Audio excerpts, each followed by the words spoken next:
So this evening, our guest presenter is Sherif Nasser. He is an ASQ certified manager of quality. He also has a project management certificate through PMP.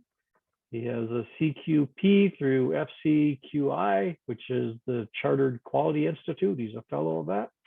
So he's got a lot of impressive credentials behind him. He's going to be talking to us tonight about treating organizational diseases.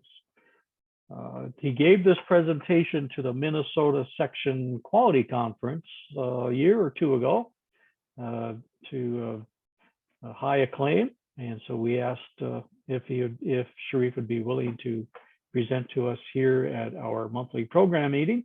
So we're glad to have Sherif available, even though it's now 3:40 in the morning. There locally in Egypt. You can see his biography here. I'm not going to read it all to you, but he's participated in several quality forums, worked for many international corporations, and helped establish integrated quality management systems. A little bit about the abstract. So if you probably all remember, Deming published a book, Out of the Crisis, and in that he talked about the 7 deadly diseases of leadership management and leading to organizational failure. Sherif has been taking that information and kind of putting it towards more of a biology type of perspective, looking at medical terms and literature to compare and contrast those 7 deadly diseases. So in this disease model, it's seen as a way to simplify communications with management and leadership to increase their awareness and to even structure a new methodology to promote total quality management. In fact, Sherif says we ought to rebrand ourselves from quality consultants to become the organization doctor. And tonight, Sherif is going to focus on the 5 fatal diseases: obesity, depression, cancer, blindness, and nervous breakdown, as a way of thinking of explaining an effect you see by its system in an organization, and then recommending the proposed treatment using good root cause analysis. So with that, I will turn it over to Sherif, and thank you very much. Thank you very much. Let me share my screen. Yep, you should have the option there to share your screen. Yeah. Okay. There we see it. You can see my screen now. Yep, looks good. Just a minute, sorry.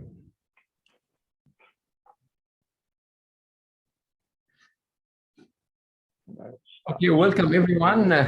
Yes, thanks for coming tonight. As Robert said, I'm actually Sherif Nasser. My background is engineering, and I have some kind of accreditations. At the moment, maybe this is updated information that I'm working as a senior excellence manager with Parsons. This is like famous engineering firm. It's based in US. Actually, we are developing a big program called Oxagon. It's in Neom in Kingdom of Saudi Arabia. But at the moment, I just come back for a quick vacation in Egypt. Before we start, I would like to just ask you a questions, and you can simply, if you agree with this, raise up your hand. I just need to know the perceptions from the people who are attending now with us. Do you believe that language used by quality consultant needs to be changed? What I mean by language used, which is the terminologies, as we are all quality professionals, the most famous language is being used is ISO 9001 and excellence models framework. So do you feel that these kind of models need to be changed or need to be improved? I just need to see how many people are raising their hands. And if you are unfamiliar with how to do that, you should see, if you click on your name in the participants list, you should have the option to raise your hand. Yeah. Only 2 hands, maybe the people are happy, or maybe they are okay. 3 hands, 4. Just I need to know whether the people actually are sharing the same thing that I'm going to talk about. Okay.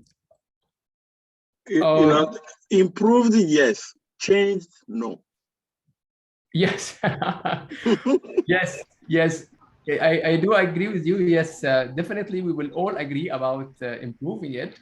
But I specifically mention it, change it, because I need to feel the perceptions of the people, dissatisfactions or feeling of a change of what we have. Because simply, if you go to top management and then you talk with him that after you are a quality consultant, and then you told him that I visited your company and then I have 6 non-conformance against clause 8.3 or 8.4, 9.3 or whatever. And then you start to talk with him about something that he will definitely not being interested to listen more about the language that you actually are using.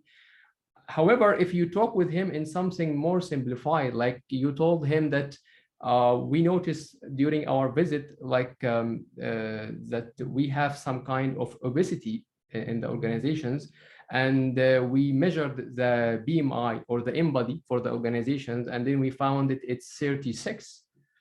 We all aware that 25 is the maximum. So if we imagine that the organization is also like a human, and we mentioned it's 36, and we need to make some kind of diets, or we need to make some kind of improvement or removal of some fats in the organizations, and we need to move it to 25. When you talk with him in a language that might be different for him, the attentions will be, I would expect it will be different completely.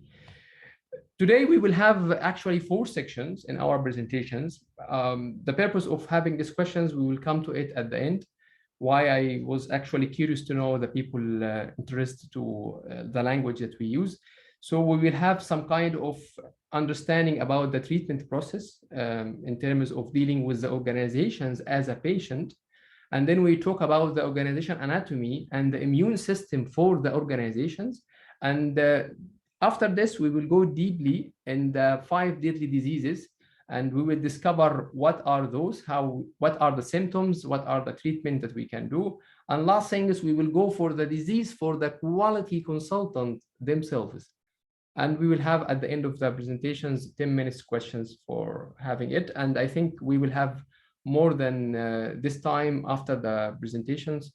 So we will have a plenty of minutes for having questions. So after I give this like quick questions, the people might ask why we use metaphors. What is the power of metaphors? Why we need to change the language? This is just like a title that we have. Actually, I quote this this sentence from Morgan book. Maybe you have read it. It talks about metaphors. Ideas on organization are always based on implicit image or metaphor that make us see and understand and manage situation in a particular way. So why we care about metaphors? People or the human, they really like it so much, and it make a big value impact for communication skills. So that's why we try to think about something different, or we try to use metaphors. And there are lots of examples about using metaphors and how it was effective in dealing with different situations or solving problems. So is this something new, invented, or there's some people were talking about it? I made some literature review and see whether there's some people who were talking about it or not. So I found a very famous book called Brain of the Firm. It's really wonderful. It was in 1972. And their author is Beer, And then Deming, our famous pioneer, he was one of the people mentioned 7 deadly diseases. And then after this, there was someone, his name is started to talk in a research called Healthy Organizations. And in 2019, this was my first idea when I published Organization Doctor as a new designation for quality professionals. And then I started to talk about the idea of organization diseases and organization doctors. After this, there was a research being developed. We came to it. It's called also organizational diseases. And after this, also we made a demonstration video, myself and 2 of my colleagues, like a video recorded 1 hour. Unfortunately, it's in Arabic only. It's not in English. It's available on YouTube to describe the process itself for how to treat certain diseases in medical terminologies.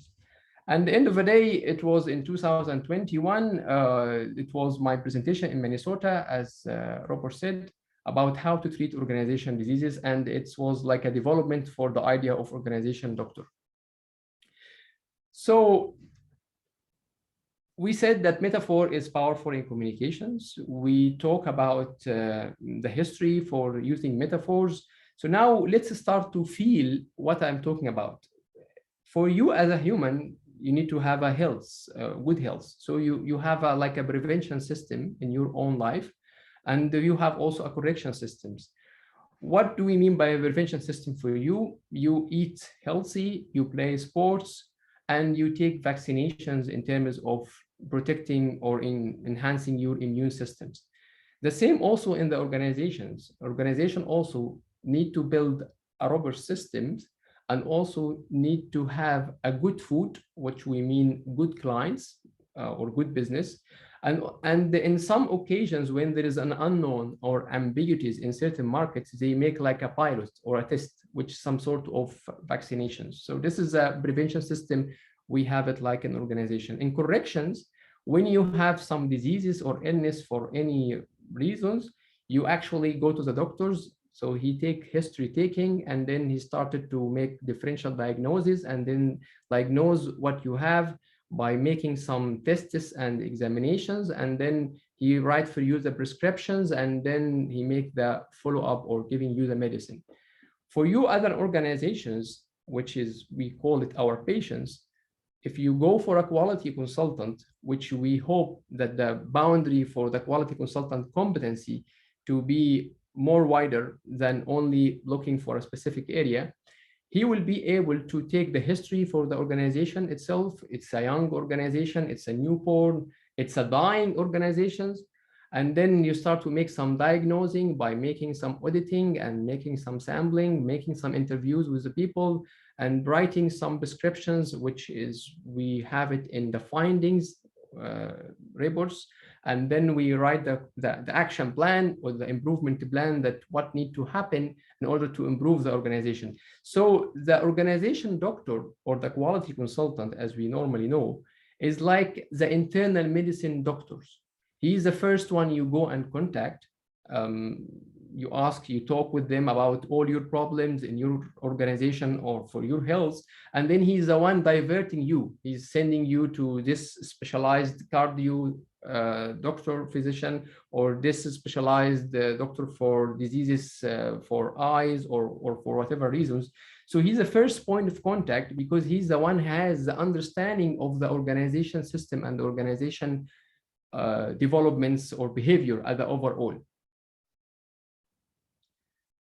So after we talk about introductions and making some simulations of what is the idea behind changing the titles or where we see the simulations, we started to dive deeply to the organization itself and understand more about it in terms of organization body. So the first thing that we have when you are an organization doctor, you need to look for the things as a whole. So this organization is not an isolated items. It's been impacted by social, by economical, political situation that you have, and you all aware about the Pestel model. So that's the first thing that need to be having attention for you, the supply chain impact, the situation like we had it before in coronavirus. So that's the first thing that you have to look at it, is a holistic understanding for the system. And the second things for you when you are treating organizations is to understand the tangible and the non-tangible part. What we mean by tangible part is the thing that you can actually touch, the equipments, the documents, the systems, written process and procedures or whatever. So this is all something we call it tangible things, but you have also to understand the non-tangible things. And we all about non-tangible things. Now everybody's talking about the culture. What the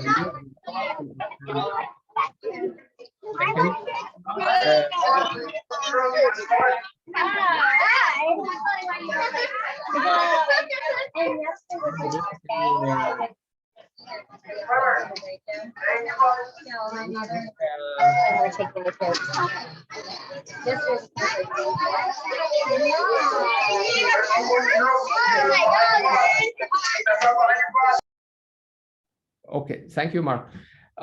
So we talk about the non-tangible things, which is actually the cultures, and the other things that also you need to feel about it with this organization are actually is dying or living. And the difference between the living and non-living is simply the organizations are growing, or unfortunately it's not actually making any change. The other thing that you have to understand when you treat your organization is the core and the support functions. And during my break sessions, I was talking with one of my friends, and we had discussions about the quality role and the difficulties that they have. And one of the things that we said, that quality always is support functions. It's not actually, in most of the cases, are core functions. However, if the absence of any support functions is being stayed or is being deteriorated for some long time, it will have a bad impact for the long term. So you have to understand that even there is something support functions might not affect immediately the short term, but also it will affect definitely the long term. The last thing that you have to put it in your mind when you are treating organization is, normally, as Deming said, the system cannot actually understand itself. So the external agent, which for you as an organization doctor, when you visit an organization, you will be easily able to feel and touch where are the diseases that you have in your organization. Other thing that also you have to keep it in your mind in the anatomy for the organization, the brain.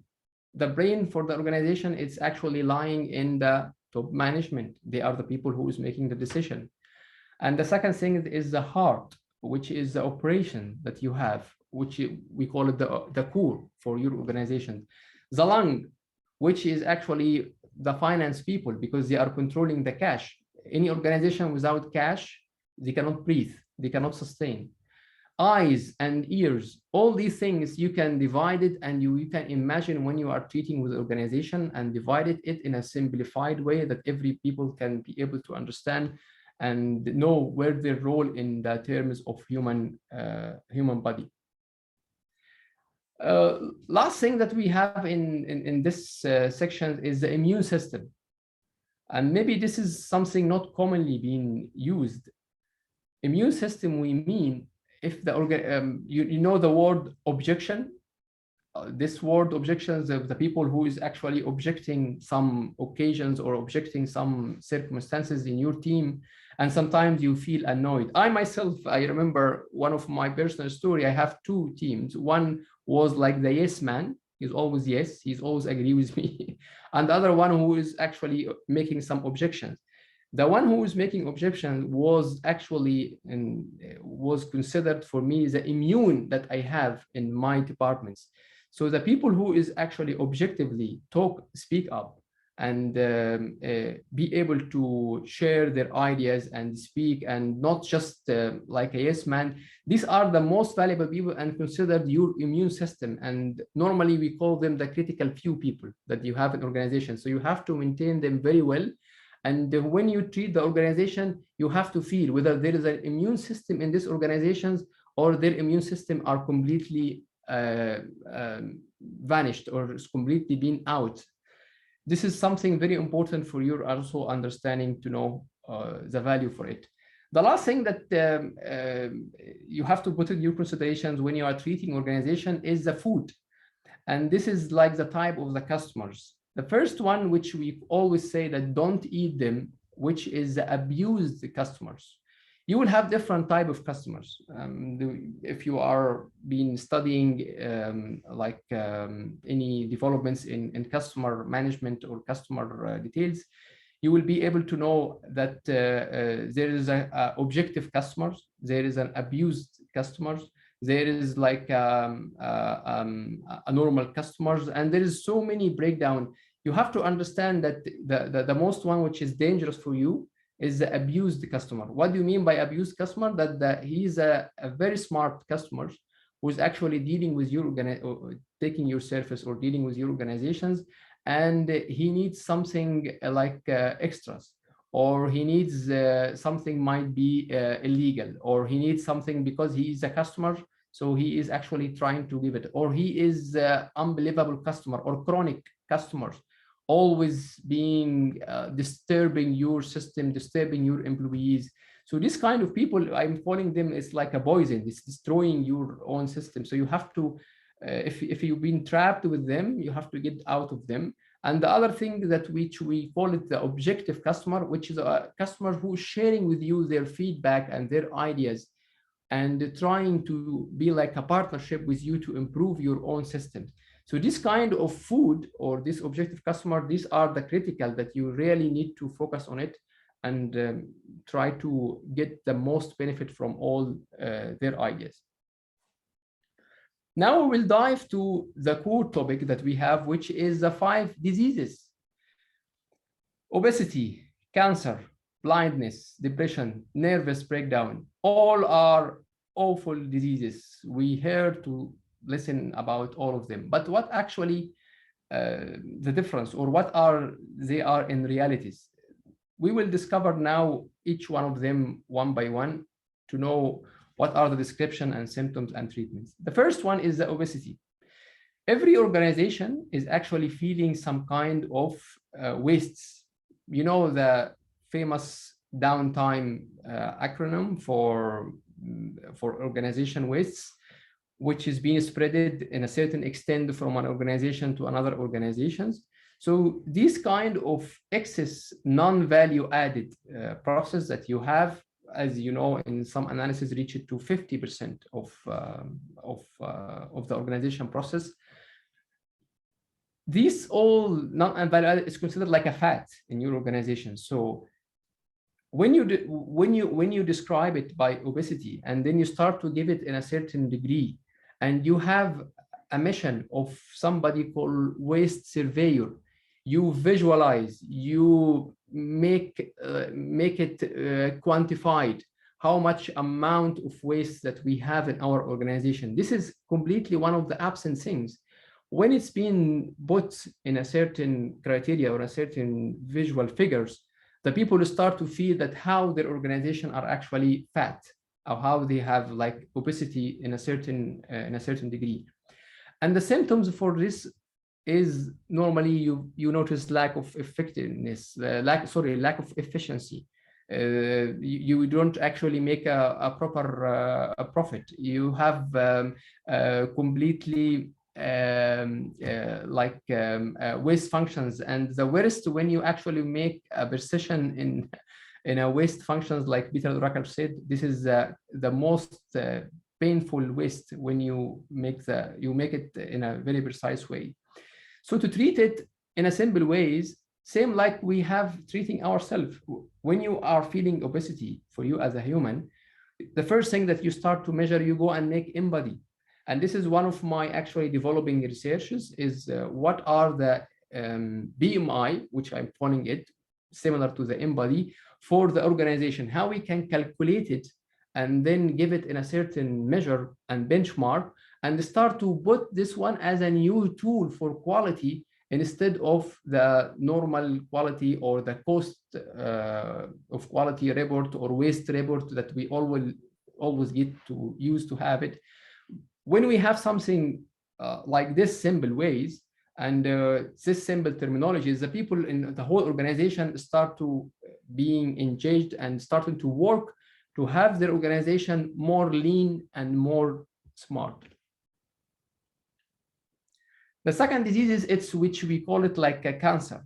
And the cancer here, which I mean is lack of effectiveness. What do we mean by effectiveness? If you read in ISO 9000 vocabulary or definitions, you know that effectiveness means that plans are not being realized or the results from this plan are not being actually achieved. So that's meaning that we have no effectiveness. So what I have seen all over my experience in quality field, that in every department, in every organization, there is a certain degree of lack of effectiveness, whether we have a plans, it's been put in shelves, nobody even is aware about it. There is a huge effort is being exerted in doing it, or there's something is being really being planned and the people is aware of it, but it's not giving you the target that you are actually looking for. So the lack of effectiveness, the first thing that you start to notice in your organizations, which I call it it's like a cancer. It's being spread everywhere in the organizations. You have a process and procedures that not being effectively being implemented. And the main thing that you actually can treat it is to make a continual improvement. You can make a continual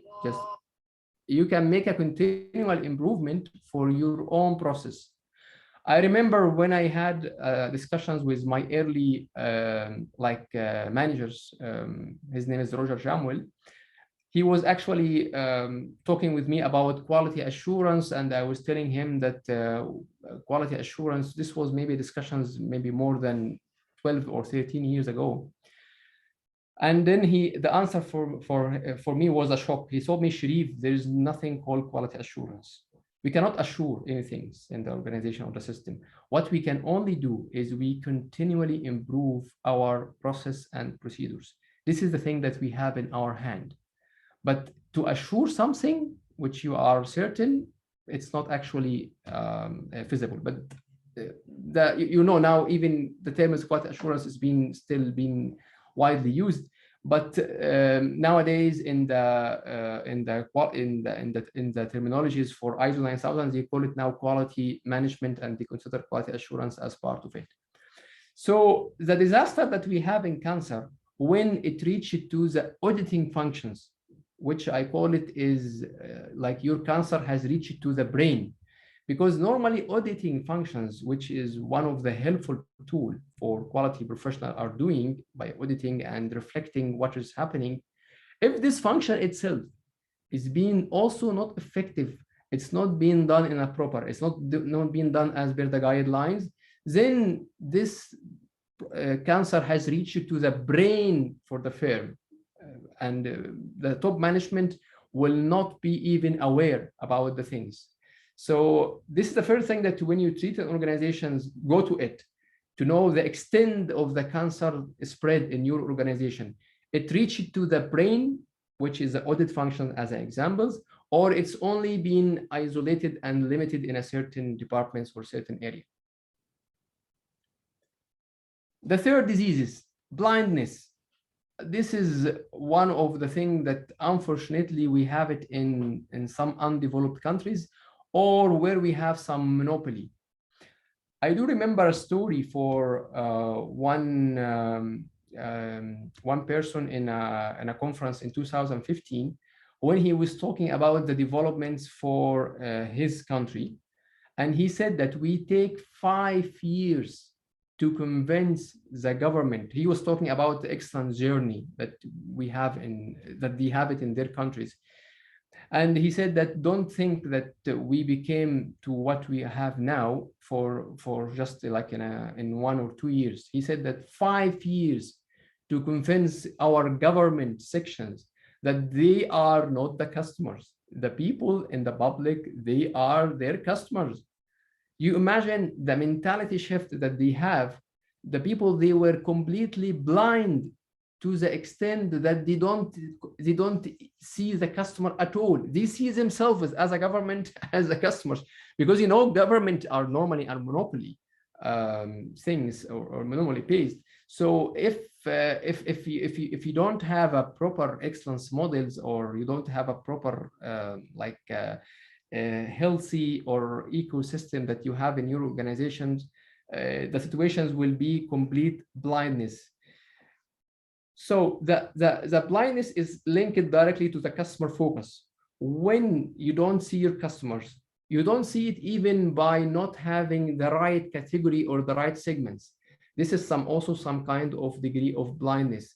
Or you don't have a proper feedback or the proper communication with the customers. So one of the new invention that we also might have it as a new tool, which we can call it customer visibility index. How much we see our customers. You know, when we have like you measure your eye, it's 6x6, it's 6x9 or 6x12 or whatever. So we could have something in the same manner in terms of how much we are in focus to our customers. And if we are completely blind, like I mentioned in my first example, this is a disaster that you can imagine in your country. The fourth diseases that we have, which we call it depression. Depression, its meaning here, you know, the respect. This is one of the famous Japanese values that's been developed very widely. Respect, it doesn't mean that you say to your employees, Mr. X, Mrs. Y, or whatever. No, respect simply is meaning listening to your people and understanding what are happening inside your organizations. So this disease of depressions, you feel it when you start to visit some organizations and you found there is complete depression for the employees, lack of motivations, turnover are actually high, the people are not engaged. And you know, the Gallup index, which has been measured and making wonderful measurements in engagement of employees in the whole functions in the US, and the score always in 36, 39, 38, never been actually more than this number or these figures. And this is always coming from the disease that there's a problem in the respect culture that we have in organization, and these are the symptoms. And the treatment for all these things is, first of all, start to listen by having like an internal, we call it like internal employee satisfaction, but have it also being effective. Don't make something, this is some of the treatments or some of the medicine that I'm talking about, is also being used, but however, the disease also still there. Why? Because they have cancer in implementing this kind of process. When they are making employees survey inside their organization, they are not making it effective. So that's why when you take the medicine, you don't take the right value or the right the right outcome, as we say, from the thing that you are actually targeting it. Last disease that we have is a nervous breakdown. As you know, stress was being classified as #1 diseases in job market. 70% of the organizations are actually facing some kind of degree of stress in the organization. And when you visit as an organization doctor in a certain organization and you feel how the people lack the patience, this is the first symptom for you when you start to feel that they are facing some kind of stress. When you start to dive deeply, you started to see that there is no proper workload. The people actually missing the priorities. The management, this is actually normally, when you see this kind of disease, definitely go to the management level. Normally, they are the people actually causing these diseases. And you start to treat from the management skills that these people, they should have in understanding how to treat and manage employees.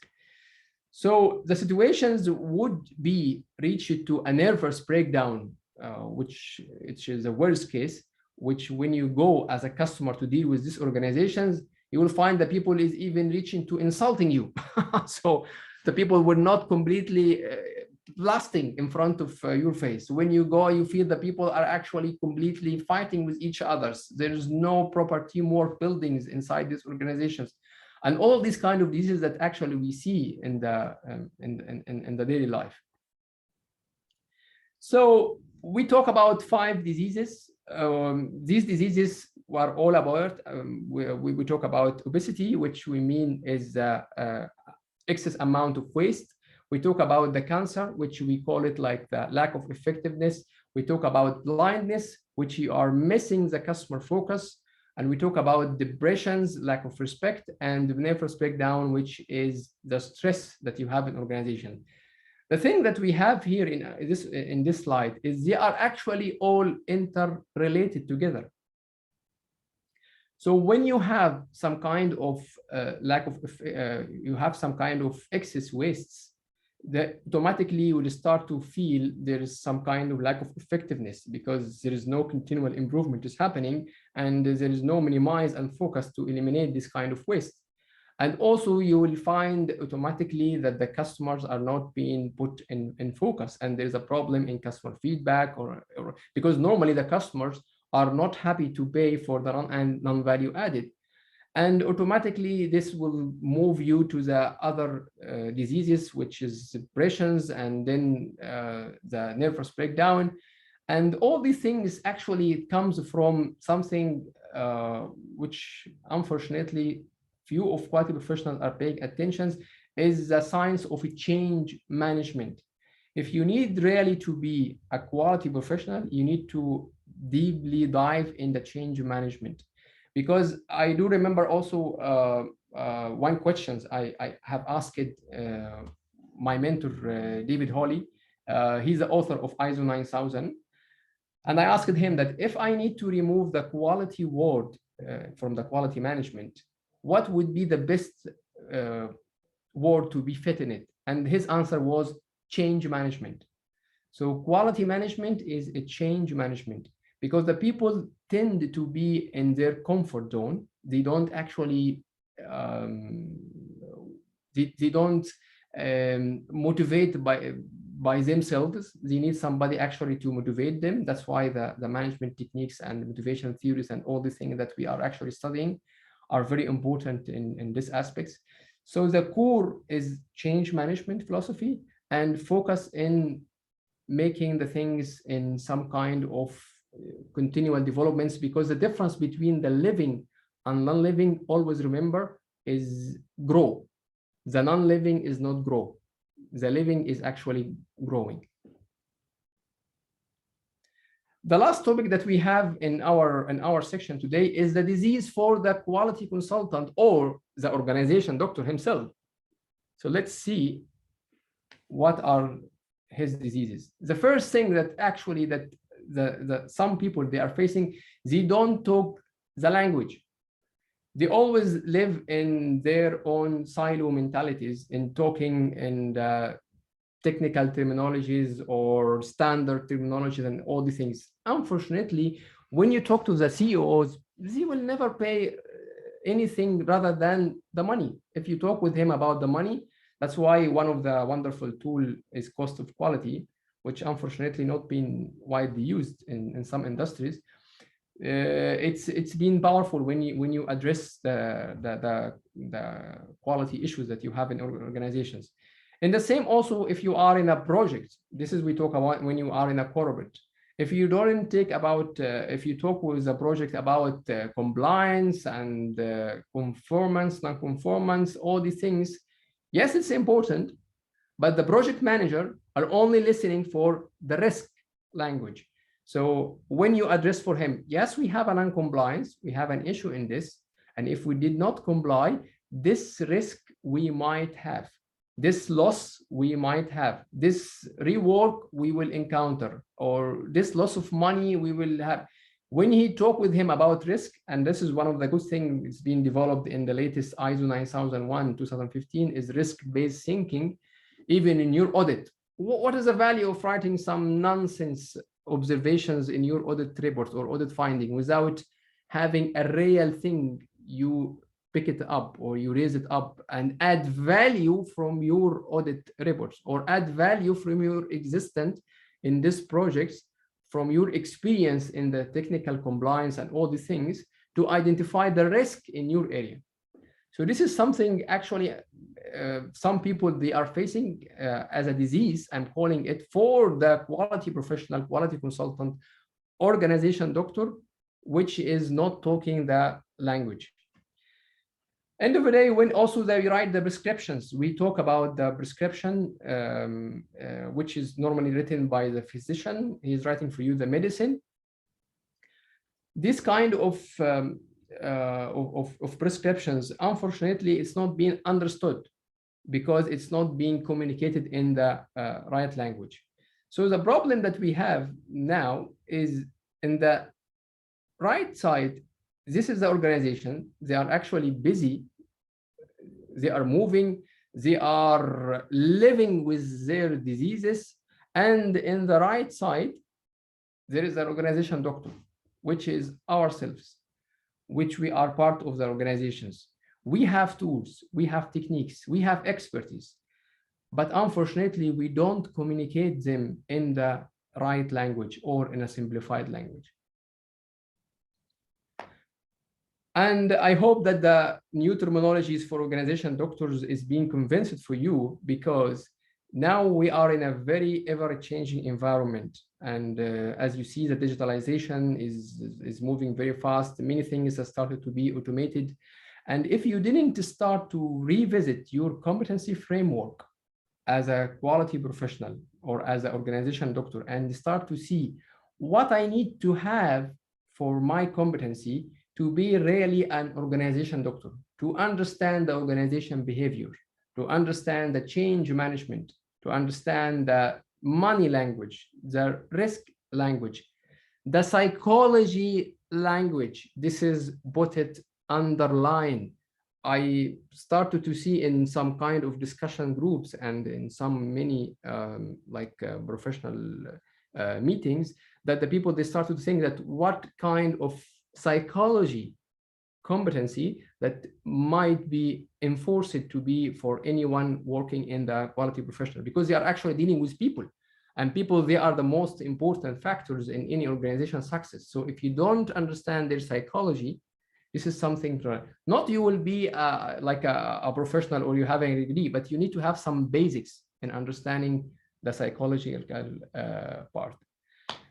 Thank you for listening, and I hope that the new terminologies and the new fresh ideas were very helpful for you, and started to prepare yourself for the future, because the change is the only constant that we have in our world. Thank you for listening. Great, thank you, Sherif. That was a very informative and interesting presentation. I liked how you compared organization, biological organizations diseases to organizational diseases. And I especially like the one about obesity. Basically is excess non-value added work and or waste in the system. So I know that really touches a lot on what the lean efforts are all about. But just curious, anybody else have any reaction to Sherif's proposal that we kind of rebrand ourselves as organization doctors? Of course, and then being able to speak the language of management, that is dollars and growth and return on investments, return on capital employed, and all those good metrics. Anyone have any thoughts? I do see a chat mentioned here. Let's see, just thank you very much, Sherif, from a Dilak by Han. Anybody else?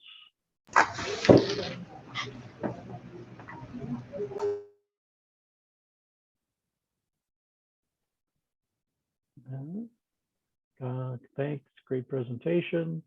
So when is do you have another event planned, Sherif, where you'll be speaking somewhere in the US or at another conference, or any upcoming engagements? Yeah, maybe in October, but not yet confirmed, because traveling actually to US is is very panic for us. Yeah. So and for us. I may try to make a try in the quality and improvement conference, which is next May. This is actually maybe worth traveling again to have a share in this presentation or in this conference. Maybe for this idea that I mentioned, organization PMI or Embody, that we have as a new tool for quality to be introduced in such a big events, or maybe in any section events, maybe again like Minnesota or other functions. Since you first presented at the Minnesota Quality Conference last year, have you seen much in the way of traction? Any new developments on the horizon as a result of your proposal and your talks? Yes, I made some communications with some people from the board, from the ASQ, but we didn't like develop it further. And the problem, you know, I'm actually engaged for full-time consultancy job, so the part of developing this is actually my passion of public speaking and sharing new ideas or conferences. So I didn't make a proper follow-up after this to make it more mature and get a little bit busy in what we have to have as a living, as we say. But yeah, I would be appreciated. Great. Do you know Answan Tiwari? I might be mispronouncing his name, but Answan Tiwari. He's also talking on something similar. He doesn't use the language of organizational diseases, but he is our guest speaker in August, and he'll be talking on the subject of quality, the challenges, and also our responses. And I was reading his abstract, comparing it to yours, and they're pretty similar, not necessarily in the approach, but in the issues that are raised and the complexities that you see. And I think if the two of you could get together, I think the quality society, the quality movement would benefit greatly from your shared wisdom. Yeah, I don't know him at all. This is the first time. I would appreciate if you mention his name, and I will get in touch with him, because this is not also. I found also some other people, they are talking the same concept, or we are actually should be a corporate doctors, but nobody started to introduce it in a certain like model or a certain presentations, and start to speak it in a conference. This was my first launching. It was in 2019 when I gave it as a keynote speaker, but it wasn't developed like I develop it now. It was only making the idea or the initiation. Right. I think what I read from Answan, he takes your approach is also, you know, more focused on, you know, talking to the language of management, getting them to appreciate the inefficiencies in their organization, their quality system. And Answan also touches, he kind of brings it into the industry 4.0, 5.0, working with IT and data management. So we all kind of work with the same common language, but I think there's a lot of synergy between what the two of you are talking about and proposing. So I'll send you his contact information. I think I would be very beneficial. Really appreciate this. Great, good. Anybody else have any comments, feedback? I'm sure our speaker would love to hear more about what you liked. Maybe if you have some questions or some gaps. Anything from anybody?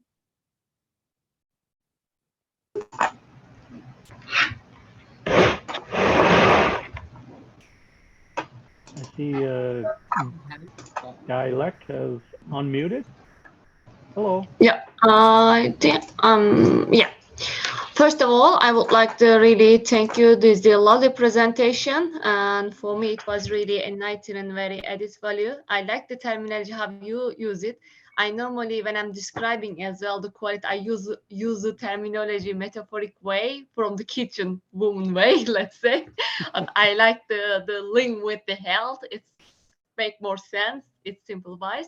And just one topic I want to ask again, Sherif, to you.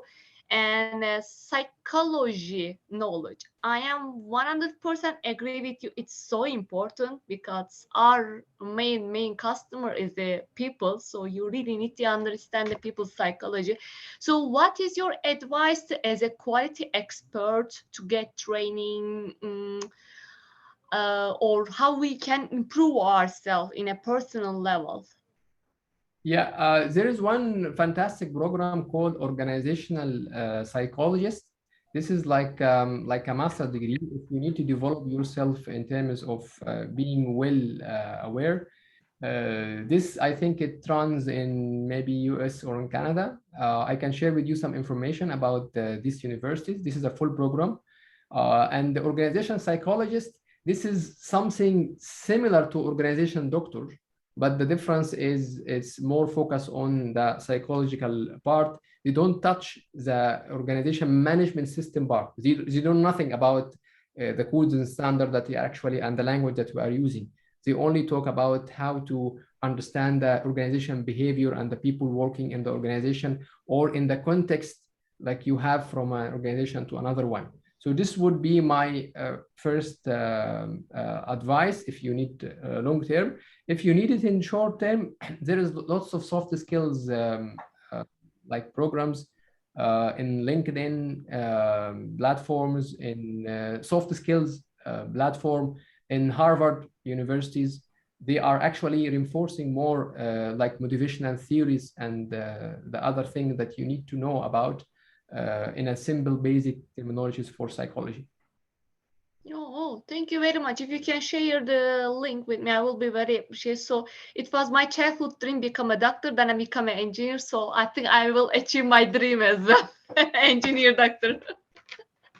Good to know. Thank you very much.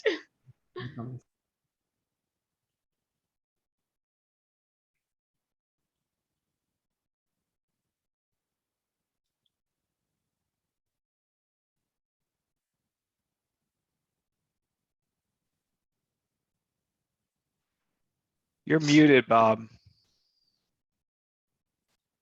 Shirley, I think. So Dilek, if your question also about customer focus, how to be more aware and attuned with your customers, there is a methodology called customer journey maps that you might be interested in learning more about. You can just do a web search on there, but there's been a couple ASQ presentations on journey mapping.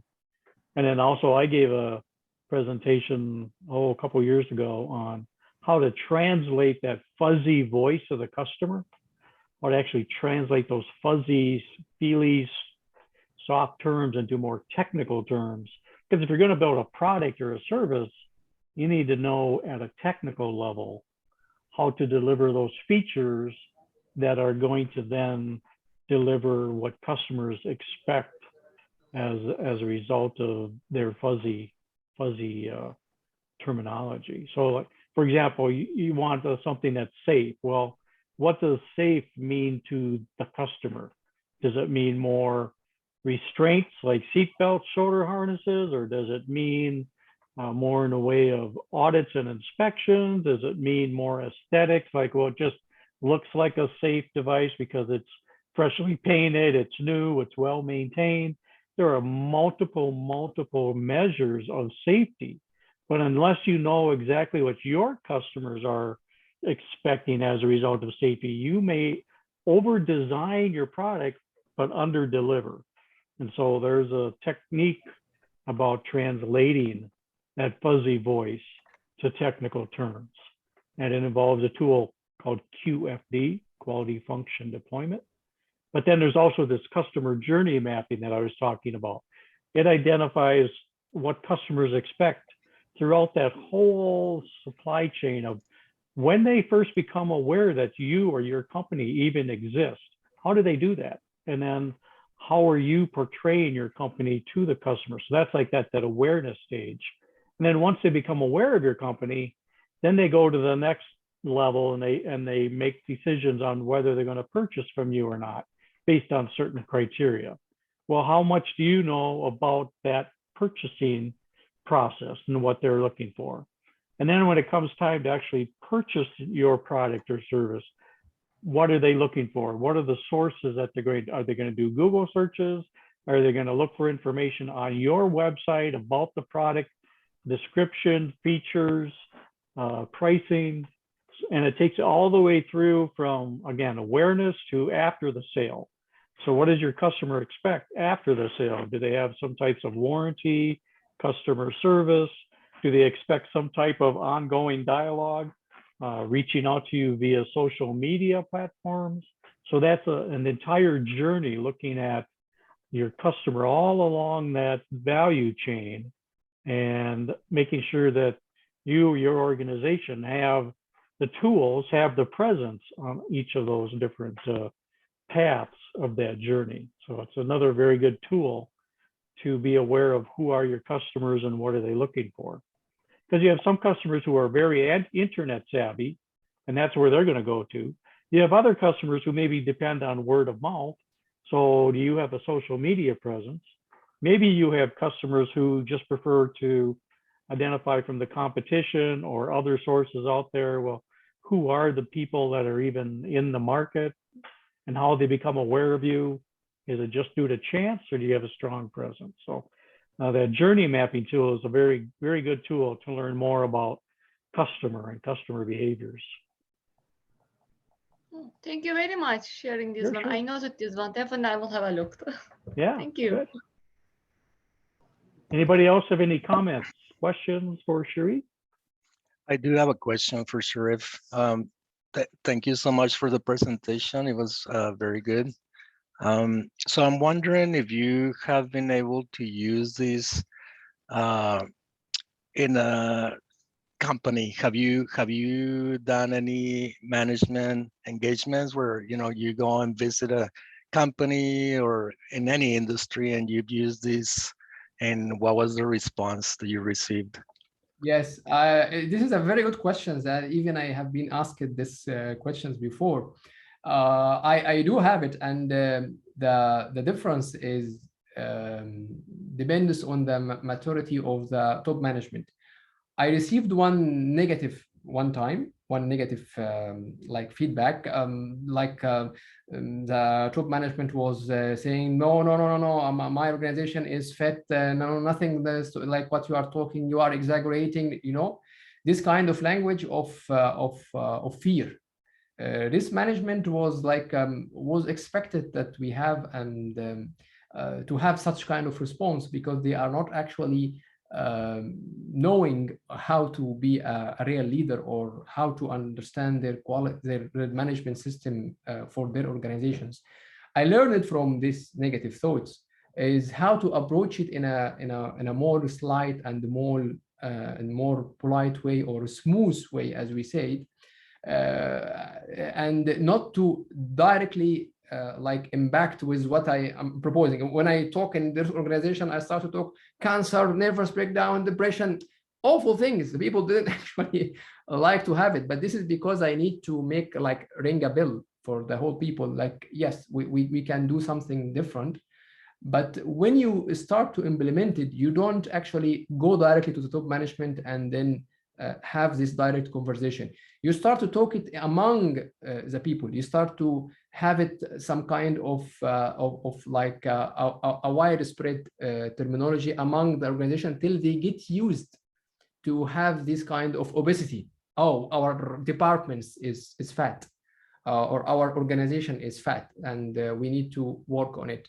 You know what I mean? So the thing is, will start to being like slowly spreaded, and this is like a new terminologies. It's like in my own inventions or my own creations or my own ideas.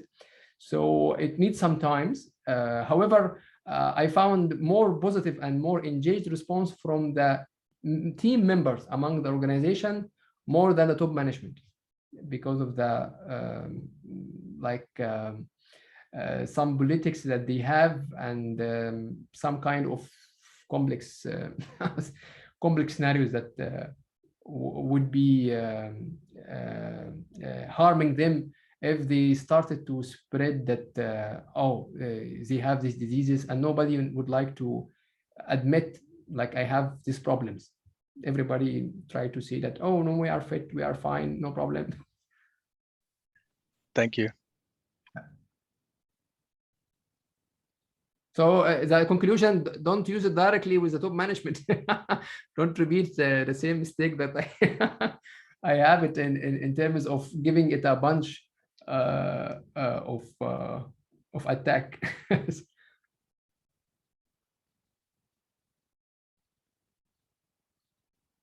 Helps to understand the organizational culture, and sometimes you have to work from somewhere in the middle, and then bottom up and top down from there. So finding some of those key stakeholders in the middle of the organization is oftentimes one of the classic approaches you may have to kind of build acknowledgement, build the credibility, build the voice and the language. But yeah, I appreciate your talk very much, Sherif. All right.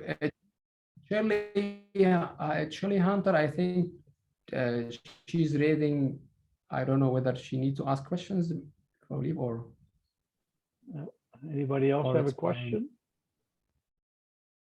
Anybody raise their hand? Don't see any hands raised. Over in the chat window, for those of you who may not have checked it out, Sherif did put his LinkedIn address there. So if you would like more information from Sherif or more about his background, or if you'd like to connect with Sherif, again, he does have his LinkedIn bio link posted in the chat window. So, all right, well, thank you very much, Sherif, and I'll let you get back to bed and get some sleep. Coming up on probably about sunrise pretty soon in Egypt. But thank you very much for all of your time, and we'll talk to you again at another conference or so. Thank you. It's my pleasure, and nice meeting you all, and wish to see you in a different occasions. Very good. Thank you. Take care. All right, and then just wrapping up for our program meeting for this evening. Just a reminder that you will each be receiving an email from our Voice of Customer Chair, Daniel Marsh. So thank you for your participation, but also a survey link. Let us know how we're doing, and please provide honest feedback and suggestions for either topics or speakers in the future. And there will also be an attached RU certificate for tonight's program. You see in front of you also the remaining schedule for this year. So as I mentioned earlier, we do have our guest speakers and the topics of their presentations already decided. I did post each of these events in the My ASQ events calendar, although the only one that has the registration link would be the July. All the others, just for your edification, all of our meetings use the same registration link. It depends on timing. So when you register, if it's before the date of the event, Zoom will send you the meeting link of that date. But if you were to go in and use that same registration link before today, you may have gotten the June link, or you might get the July link. So to avoid that confusion, although all of these speakers and topics are listed in our events, I do not have the registration link updated yet. They will be each posted so as by the end of the prior meeting. So mid-July, I will post the link to the August session. Mid-August, I'll post the link to the September session, and on and on. So I just wanted to give you a heads up on that. And just a final shout out that we do have a presence on a multitude of social media sites. So if you ever have a question about what's coming up, or you'd like to be in touch with us, there are ample opportunities to do so. And with that, are there any comments, questions, feedbacks that I can share with anybody? Just one final look on the chat session. Not seeing anything. I will bid everybody then a good evening, and have a great week and upcoming weekends. Stay cool, and we'll talk to you again in July. Thank you, everybody. Bye-bye. Thank you, Bob. Have a good night. Good night.